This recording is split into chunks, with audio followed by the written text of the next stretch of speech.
ನಮಸ್ಕಾರ, ಕರ್ನಾಟಕ ನ್ಯೂಸ್ಗೆ ಸ್ವಾಗತ. ನಾನು ರಫೀಕ್ ಅಹಮದ್. ದಾವಣಗೆರೆ ಜಿಲ್ಲೆ ಜಗಳೂರು ತಾಲೂಕಿನ ಬಸವನಕೋಟೆ ಗ್ರಾಮದ ವಿಎಸ್ಎನ್ ಸಂಘದ ನೂತನ ಅಧ್ಯಕ್ಷರಾಗಿ ಯರ್ಲಕಟ್ಟೆ ಗ್ರಾಮದ ಎಸ್ ಕುಬೇರಪ್ಪ, ಉಪಾಧ್ಯಕ್ಷರಾಗಿ ಬಸವನಕೋಟೆ ಗ್ರಾಮದ ಸಿದ್ಧಲಿಂಗಪ್ಪ ಅವಿರೋಧವಾಗಿ ಆಯ್ಕೆಯಾಗಿದ್ದಾರೆ ಎಂದು ಚುನಾವಣೆ ಅಧಿಕಾರಿಗಳಾದ ಬಿ ಬೊಮ್ಮಲಿಂಗಪ್ಪರವರು ಅಧಿಕೃತವಾಗಿ ಘೋಷಣೆ ಮಾಡಿದರು. ಈ ಸಂದರ್ಭದಲ್ಲಿ ನಿರ್ದೇಶಕರುಗಳಾದ ಬಿ ಚನ್ನಬಸಪ್ಪ, ರೇವಣಸಿದ್ದಪ್ಪ, ಶಿವಯೋಗಿ, ಷಣ್ಮುಖಪ್ಪ, ಶ್ರೀಮತಿ ರತ್ನಮ್ಮ, ಮಲ್ಲಿಕಾರ್ಜುನ, ಶ್ರೀಮತಿ ರತ್ನಮ್ಮ, ಮಾಂತೇಶ್, ಶಿರಾಕ್ಷರಿ, ಕರಿಬಸಪ್ಪ ಇನ್ನು ಮುಂತಾದವರು. ಕ್ಷೇತ್ರಾಧಿಕಾರಿಗಳಾದ ಸಿ.ಕೆ. ಮಂಜುನಾಥ್, ವಿಎಸ್ಎನ್ ಸಂಘದ ಮಾಜಿ ಅಧ್ಯಕ್ಷರುಗಳು, ಮಾಜಿ ಉಪಾಧ್ಯಕ್ಷರುಗಳು, ಮಾಜಿ ನಿರ್ದೇಶಕರುಗಳು, ಬಸವನಕೋಟೆ ಗ್ರಾಮದ ಮುಖಂಡರುಗಳು, ಯರ್ಲಕಟ್ಟೆ ಗ್ರಾಮದ ಮುಖಂಡರು, ಒಳರಳ್ಳಿ ಮುಖಂಡರುಗಳು, ಸಿದ್ದನಕೋಟೆ ಗ್ರಾಮದ ಮುಖಂಡರುಗಳು, ಅಗಸನಹಳ್ಳಿ ಗ್ರಾಮದ ಮುಖಂಡರುಗಳು, ಉದ್ದಬೋರನಹಳ್ಳಿ ಗ್ರಾಮದ ಮುಖಂಡರುಗಳು, ಪ್ರಗತಿಪರ ರೈತ ಮುಖಂಡರುಗಳು, ಸಾರ್ವಜನಿಕರು ಹಾಗೂ ಮಾಧ್ಯಮದ ಮಿತ್ರರು ಉಪಸ್ಥಿತರಿದ್ದರು. ಚುನಾವಣೆ ಅಧಿಕಾರಿಗಳಾದ ಬಿ ಬೊಮ್ಮಲಿಂಗಪ್ಪನವರು ಅಧಿಕೃತವಾಗಿ ಘೋಷಣೆ ಮಾಡಿದರು. ಬಿ ಬೊಮ್ಮಲಿಂಗಪ್ಪ ಮುಖ್ಯ ನಿರ್ವಾಹಕಾರಿ ಈ ದಿನದ ಚುನಾವಣಾಧಿಕಾರಿಯಾಗಿ ನೇಮಕ ಆಗಿರುತ್ತೇನೆ. ಬಸವನಕೋಟೆ ವ್ಯವಸಾಯ ಸೇವಾ ಸಹಕಾರ ಸಂಘ ನಿಯಮಿತ ಬಸವನಕೋಟೆ ಇದರ ಅಧ್ಯಕ್ಷ ಸ್ಥಾನ, ಉಪಾಧ್ಯಕ್ಷ ಸ್ಥಾನಗಳು ತೆರವಾಗಿದ್ದು, ಈ ದಿನಾಂಕ 13/8/2026 ಗುರುವಾರದಂದು ಬೆಳಗ್ಗೆ 11:30 ಗಂಟೆಗೆ ಸಂಘದ ಅಧ್ಯಕ್ಷ, ಉಪಾಧ್ಯಕ್ಷ ಸ್ಥಾನ ನಾಮಪತ್ರಗಳ ಸಲ್ಲಿಕೆಯಾಗಿದ್ದು, ನಾಮಪತ್ರಗಳು ಒಬ್ಬರೇ ಅರ್ಜಿ ಸಲ್ಲಿಸಿದ್ದರಿಂದ ಸಂಘದ ಅಧ್ಯಕ್ಷರ ಸ್ಥಾನಕ್ಕೆ ಶ್ರೀಮಾನ್ ಎಸ್ ಕುಬೇರಪ್ಪ ಸಣ್ಣ ಮಲ್ಲಪ್ಪ ಇವರು ಅವಿರೋಧವಾಗಿ ಆಯ್ಕೆಯಾಗಿರುತ್ತಾರೆಂದು ಸಭೆಯು ಸಂಘದಲ್ಲಿ ಘೋಷಿಸಲಾಯಿತು. ಇದರ ತರನಾಗಿ ಉಪಾಧ್ಯಕ್ಷ ಸ್ಥಾನಕ್ಕೆ ಒಬ್ಬರೇ ನಾಮಪತ್ರ ಸಲ್ಲಿಸಿದ್ದು, ಶ್ರೀಮಾನ್ ಸಿದ್ಧಲಿಂಗಪ್ಪ ಸಣ್ಣ ರೇವಣ ಇವರು ಒಬ್ಬರೇ ನಾಮಪತ್ರ ಸಲ್ಲಿಸಿದ್ದು ಅವಿರೋಧವಾಗಿ ಆಯ್ಕೆಯಾಗಿರುತ್ತಾರೆಂದು ಈ ದಿನದ ಸಭೆಯಲ್ಲಿ ಘೋಷಿಸಲಾಯಿತು.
ನೂತನ ಅಧ್ಯಕ್ಷರಾದ ಎಸ್ ಕುಬೇರಪ್ಪರವರು ಅಧ್ಯಕ್ಷರಾಗಿ ಆಯ್ಕೆ ಮಾಡಿದ ಹಿನ್ನೆಲೆಯಿಂದ ವಿಎಸ್ಎನ್ ಸಂಘದ ನಿರ್ದೇಶಕರುಗಳಿಗೂ ಸಮಸ್ತ ನಾಗರಿಕರಿಗಳಿಗೂ ನಮ್ಮ ಮಾಧ್ಯಮದ ಮುಖಾಂತರ ಧನ್ಯವಾದಗಳನ್ನು ತಿಳಿಸಿದರು. ಕೃಷಿ ಪತ್ತಿನ ಸಹಕಾರ ಸಂಘ ಬಸವನಕೋಟೆ ಇಲ್ಲಿ ನಾವು ಎಸ್ ಕುಬೇರಪ್ಪ ನಾನು ಅಧ್ಯಕ್ಷರಾಗಿ ಮತ್ತು ಸಿದ್ಧಲಿಂಗಪ್ಪ ಉಪಾಧ್ಯಕ್ಷರಾಗಿ ಆಯ್ಕೆ ಮಾಡಿರ್ತಕ್ಕಂಥ ನಮ್ಮ ಕೃಷಿ ಪತ್ತಿನ ಸಹಕಾರ ಸಂಘದ ಎಲ್ಲ ನಿರ್ದೇಶಕರು, ಮಾಜಿ ಅಧ್ಯಕ್ಷರು, ಮಾಜಿ ಉಪಾಧ್ಯಕ್ಷರುಗಳು, ಎಲ್ಲ ನಿರ್ದೇಶಕರುಗಳು ಮತ್ತು ನಾನು ಈ ನಮ್ಮ ಬಸವನಕೋಟೆ ವ್ಯವಸಾಯ ಸೇವಾ ಸಹಕಾರ ಸಂಘದ ವ್ಯಾಪ್ತಿಗೆ ಬರುವಂಥ 6 ಹಳ್ಳಿಗಳ ಎಲ್ಲ ಒಂದು ರೈತರಿಗೂ ನಾನು ಧನ್ಯವಾದಗಳನ್ನು ತಿಳಿಸ್ತೀನಿ. ನಾನು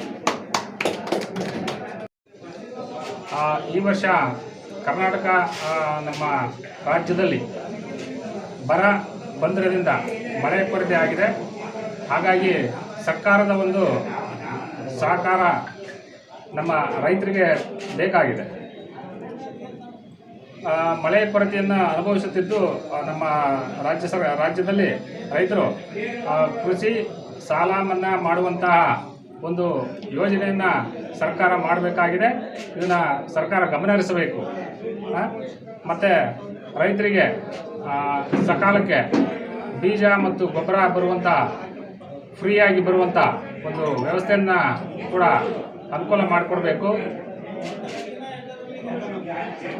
ಈಗ ಕುಡಿಯುವ ನೀರು ಮತ್ತು ಜಾನುವಾರುಗಳು ಎಲ್ಲ ಒಂದು ತೊಂದರೆಯಲ್ಲಿ ಇರೋದರಿಂದ ಇಂಥ ಒಂದು ಎಲ್ಲ ಒಂದು ವ್ಯವಸ್ಥೆಗಳನ್ನು ರಾಜ್ಯ ಸರ್ಕಾರ ಮಾಡಿಕೊಡ್ಬೇಕು ಅಂತ ನಾನು ರಾಜ್ಯ ಸರ್ಕಾರಕ್ಕೆ ನಮ್ಮ ರೈತರ ಪರವಾಗಿ ಕೇಳ್ಕೊಳ್ತಾರೆ. ಈಗ ರೈತರೇ ದೇಶಕ್ಕೆ ಬೆನ್ನೆಲುಬು ಅಂತ ಒಂದು ನಾಟುಡಿ ಇದೆ.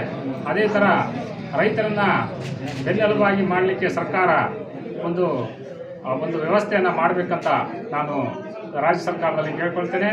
ಮತ್ತು ಈ ಒಂದು ರೈತರು ತೊಂದರೆ ಇರ್ತಕ್ಕಂಥ ಒಂದು ತೊಂದರೆಯಲ್ಲಿದ್ದು ಸಾಲ ಮನ್ನಾ ಮಾಡುವಂಥದ್ದು ಮತ್ತು ಕೃಷಿಗೆ ಪ್ರೋತ್ಸಾಹ ಮಾಡುವಂಥದ್ದನ್ನು ಸರ್ಕಾರ ಮಾಡಲಿಕ್ಕೆ ಅವರವರ ಕ್ಷೇತ್ರದ MLAಗಳು ಮತ್ತು MP ಗಳು ಮೂಲಕ, ಸೋಷಿಯಲ್ ಮೀಡಿಯಾದ ಮೂಲಕ ಮತ್ತು ಪತ್ರದ ಮೂಲಕ ಸರ್ಕಾರಕ್ಕೆ ಸಾಲ ಮನ್ನಾ ಮಾಡುವಂಥದ್ದು ಮತ್ತು ಕೃಷಿಗೆ ಸಹಕಾರ ಮಾಡುವಂಥದ್ದನ್ನು ಸರ್ಕಾರ ಮಟ್ಟಿಗೆ ಮುಟ್ಟುವ ಮಟ್ಟಕ್ಕೂ ಎಲ್ಲ ರೈತರು ಎಲ್ಲ ಕ್ಷೇತ್ರದಲ್ಲೂ ನಮ್ಮ ಕರ್ನಾಟಕದಿಂದ ಅದನ್ನು ತಲುಪಿಸುವಂಥ ಒಂದು ಕೆಲಸವನ್ನು ನಮ್ಮ ರೈತರು ಮಾಡಬೇಕಂತ ನಮ್ಮ ರೈತರ ಪರವಾಗಿ ನಾನು ಸೆಕ್ಷನ್